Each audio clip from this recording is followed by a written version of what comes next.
Nous pensons qu'aujourd'hui, Zola reviendrait, renaîtrait, il lancerait probablement un autre j'accuse par rapport à l'incroyable silence, à l'incroyable lâcheté de la communauté internationale devant les massacres perpétrés sur le peuple palestinien depuis des années, des décennies. Et les pires persécuteurs sont les anciens martyrs à qui on n'a pas coupé la tête. Vous avez devant vous 50 noms de jeunes Palestiniens, Palestiniennes qui sont déroulés comme un tapis.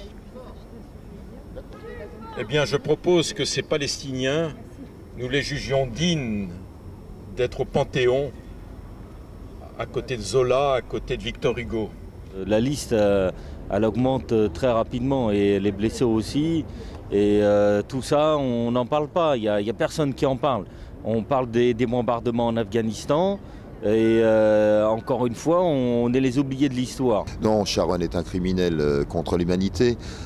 Qu'Israël est un criminel contre l'humanité à sa tête prouve simplement qu'aujourd'hui, ce peuple israélien est malheureusement en train de se laisser rouler dans la farine et que le mot paix n'a jamais été aussi loin. Quelle discussion possible quand on voit ce qui se passe là maintenant, en ce moment même, hein, avec les bombardements, ils mettent les chars, enfin c'est invraisemblable.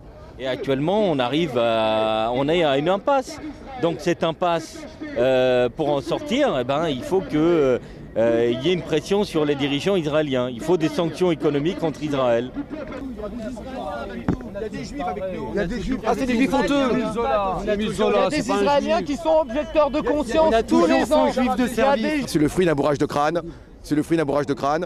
En fait, les Palestiniens seraient mus uniquement, selon lui, par la haine des Juifs. Du côté israélien et palestinien, il y a des gens qui se rencontrent. Il y a des colombes qui se rencontrent, il y a des non-violents qui se rencontrent.